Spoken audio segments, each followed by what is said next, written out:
कप्तान साहब की कहानी मुंशी प्रेमचंद द्वारा लिखी गई है। किंग चाटी। तो चलिए इसे शुरू करते हैं। 1।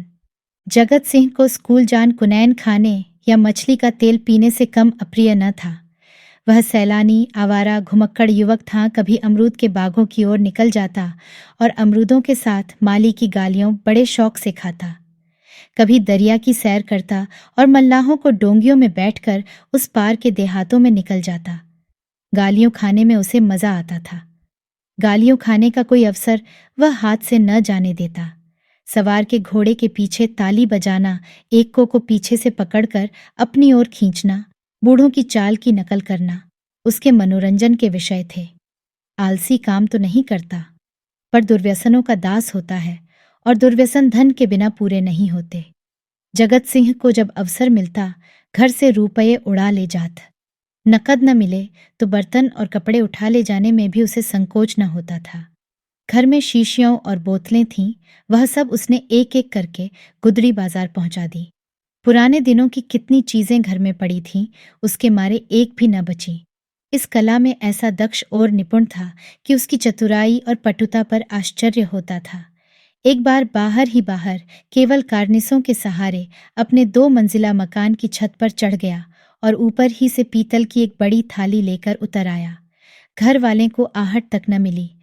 उसके पिता ठाकुर भक्त सिंह अपने कस्बे के डाकखाने के मुंशी थे। अफसरों ने उन्हें शहर का डाकखाना बड़ी दौड़ धूप करने पर दिया था, किंतु भक्त सिंह जिन इरादों से यहाँ आए थे उनमें से एक भी पूरा न हुआ। उलटी हानि यह हुई कि देहातों में जो भाजी साग उपले ईंधन मुफ्त मिल जाते थे वे सब यहाँ बंद हो गए। यहाँ सबसे पुराना घराव था, न किसी को दबा सकते थे न सता सकते थे। इस दुर्वस्था में जगत सिंह की हथल पकियों बहुत अखरती। उन्होंने कितनी ही बार उसे बड़ी निर्दयता से पीटा। जगत सिंह भीमकाय होने पर भी चुपके में मार खा लिया करता था। अगर वह अपने पिता के हाथ पकड़ लेता तो वह हल भी न सकते, पर जगत सिंह इतना सीना जोर न था। हाँ, मारपीट घुड़की धमकी किसी का भी उस पर असर न होता था। जगत सिंह ज्यों ही घर में कदम रखता चारों ओर से कौ कौ मच जाती, मौ दुर दुर करके दौड़ती, बहनें गालियों देन लगती, मानो घर में कोई सौंड घुस आया हो। घर ताले उसकी सूरत से जलते थे। इन तिरस्कारों ने उसे निर्लज्ज बना दिया था। कष्टों के ज्ञान से वह निर्द्वंद्व सा हो गया था। जहाँ नींद आ जाती वहीं पड़ रहता, जो कुछ मिल जात वहीं खा लेता। ज्यों ज्यों घर वाले को उसकी चोर कला के गुप्त साधनों का ज्ञान होता जाता था, वे उससे चौकन्ने होते जाते थे। यहाँ तक कि एक बार पूरे महीने भर तक उसकी दाल न गली। चरस वाले के कई रुपए ऊपर चढ़ गए। गौंजे वाले ने धुआंधार तकाजे करने शुरू किया। हलवाई कड़वी बातें सुनाने लगा। बेचारे जगत को निकलना मुश्किल हो गया। रात दिन ताक झोंक में रहता, पर घात न मिलत थी। आखिर एक दिन बिल्ली के भागो छींका टूटा। भक्त सिंह दोपहर को डाकखाने से चले, जो एक बीमा रजिस्ट्री जेब में डाल ली। कौन जाने कोई हरकारा या डाकिया शरारत कर जाए, किंतु घर आए तो लिफाफे को अचकन की जेब से निकालने की सुधि न रही। जगत सिंह तो ताक लगाए हुए था ही, पैसे के लोभ से जेब टटोली तो लिफाफा मिल गया। उस पर कई आने के टिकट लगे थे। वह कई बार टिकट चुराकर आधे दामों पर बेच चुका था। झट लिफाफा उड़ा दिया। यदि उसे मालूम होता कि उसमें नोट हैं तो कदाचित वह न छूता, लेकिन जब उसने लिफाफा फाड़ डाला और उसमें से नोट निक पड़े तो वह बड़े संकट में पड़ गया। वह फटा हुआ लिफाफा गला फाड़कर उसके दुष्कृत्य को धिक्कारने लगा। उसकी दशा उस शिकारी की सी हो गई जो चिड़ियों का शिकार करने जाए और अनजान में किसी आदमी पर निशाना मार दे। उसके मन में पश्चाताप था, लज्जा थी, दुख था, पर उसे भूल का दंड सहने की शक्ति न थी। उसने नोट लिफाफे में रख दिए और बाहर चला गया। गर्मी के दिन थे।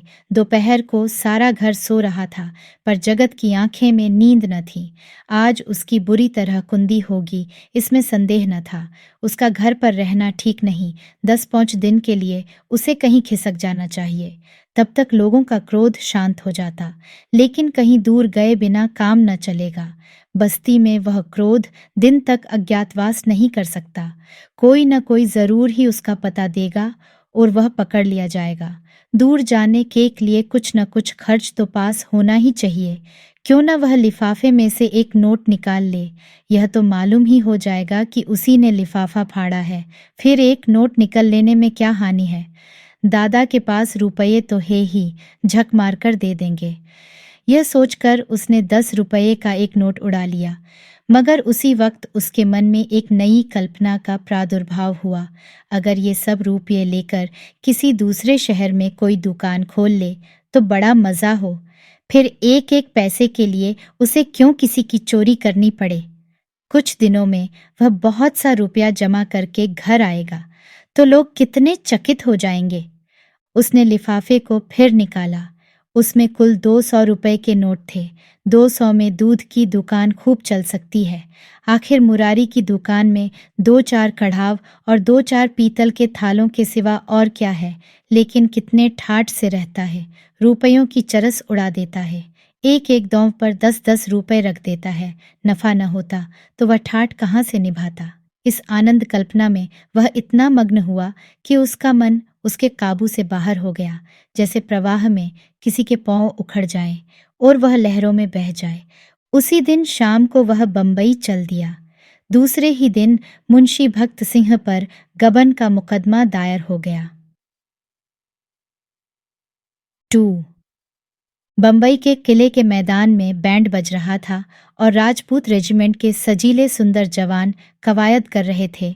जिस प्रकार हवा बादलों को नए नए रूप में बनाती और बिगाड़ती है, उसी भांति सेना नायक सैनिकों को नए नए रूप में बनाती और बिगाड़ती है। उसी भांति सेना नायक सैनिकों को नए नए रूप में बना बिगाड़ रहा था।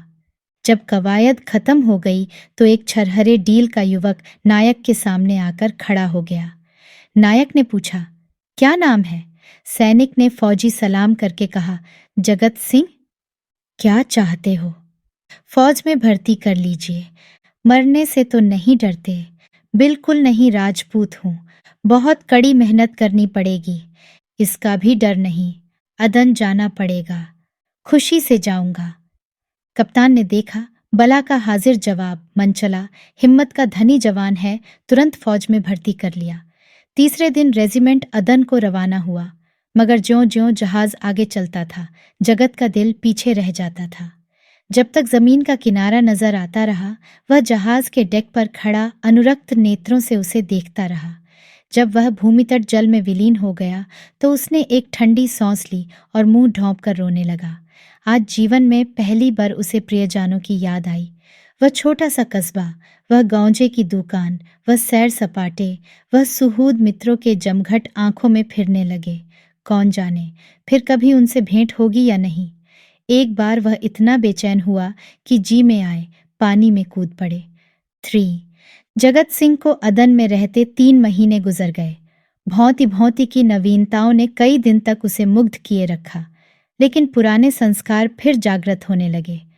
अब कभी कभी उसे स्नेहमयी माता की याद आने लगी, जो पिता के क्रोध, बहनों के धिक्कार और स्वजनों के तिरस्कार में भी उसकी रक्षा करती थी।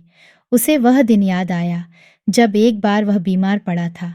उसके बचने की कोई आशा न थी, पर न तो पिता को उसकी कुछ चिंता थी, न बहनों को। केवल माता थी, जो रात की रात उसके सिरहाने बैठी अपनी मधुर स्नेहमयी बातों से उसकी पीड़ा शांत करती रही थी। उन दिनों कितनी बार उसने उस देवी को नीव रात्रि में रोते देखा था। वह स्वयं रोगों से जीर्ण हो रही थी, लेकिन उसकी सेवा शुश्रूषा में वह अपनी व्यथा को ऐसी भूल गई थी मानो उसे कोई कष्ट ही नहीं।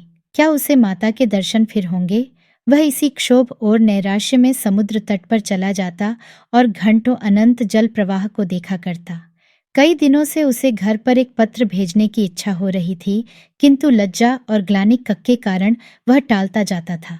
आखिर एक दिन उससे न रहा गया।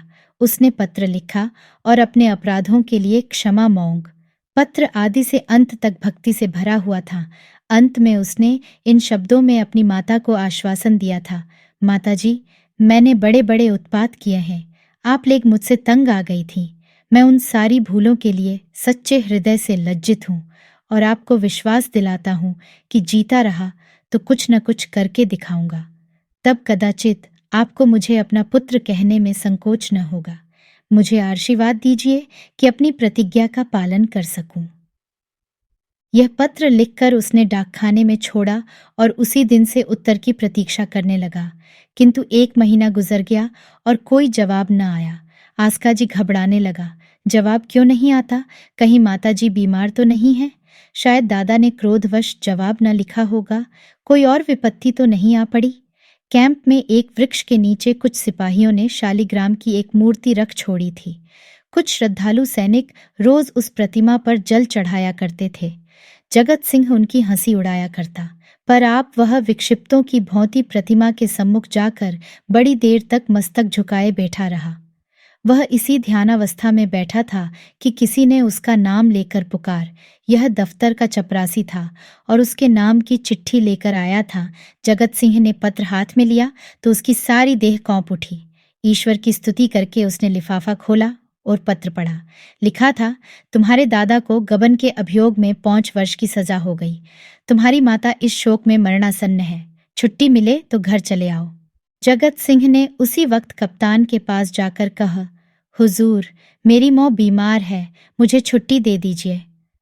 कप्तान ने कठोर आंखों से देखकर कहा, अभी छुट्टी नहीं मिल सकती, तो मेरा इस्तीफा ले लीजिए। अभी इस्तीफा नहीं लिया जा सकता। मैं अब एक क्षण भी नहीं रह सकता। रहना पड़ेगा। तुम लोगों को बहुत जल्द लाभ पर जाना पड़ेगा। लड़ाई छिड़ गई। आह, तब मैं घर नहीं जाऊंगा। हम लोग कब तक यहाँ से जाएंगे? बहुत जल्द, 2 ही 4 दिनों में। 4 वर्ष बीत गए। कैप्टन जगत सिंह का सा योद्धा उस रेजिमेंट में नहीं है। कठिन अवस्थाओं में उसका साहस और भी उत्तेजित हो जाता है। जिस मुहिम में सबकी हिम्मतें जवाब दे जाती है, उसे सर करना उसी का काम है। हल्ले और धावे में वह सदैव सबसे आगे रहता है। उसकी त्योरियों पर कभी मैल नहीं आता। उसके साथ ही वह इतना विनम्र, इतना गंभीर, इतना प्रसन्नचित है कि सारे अफसर और मातहत उसकी बड़ाई करते हैं। उसका पुनर्जीतन सा हो गया। उस पर अफसरों को इतना विश्वास है कि अब वे प्रत्येक विषय में उससे परामर्श करते हैं। जिससे पूछिए, वही वीर जगत सिंह की विरुदावली सुना देगा। कैसे उसने जर्मनों की मैगजीन में आग लगाई, कैसे अपने कप्तान को मशीनगनों की मार से निकाला, कैसे अपने एक मातहत सिपाही को कंधे पर लेकर नील आया। ऐसा जान पड़ता है उसे अपने प्राणों का मोह नहीं, मानो वह काल को खोजता फिरता हो। लेकिन नित्य रात्रि के समय जब जगत सिंह को अवकाश मिलता है, वह अपनी छोलदारी में अकेले बैठकर घर वालों की याद कर लिया करता है। 2-4 आंसू की बंदे अवश्य गिरा देता है। वह प्रतिमास अपने वेतन का बड़ा भाग घर भेज देता है और ऐसा कोई सप्ताह नहीं जाता जबकि वह माता को पत्र न लिखता हो। सबसे बड़ी चिंता उसे अपने पिता की है, जो आज उसी के दुष्कर्मों के कारण कारावास की यातना झेल रहे हैं। हाय, वह कौन दिन होगा जबकि वह उनके चरणों पर सिर रखकर अपना अपराध क्षमा कराएगा और वह उसके सिर पर हाथ रखकर आशीर्वाद देंगे। 5 4.25 वर्ष बीत गए। संध्या का समय है।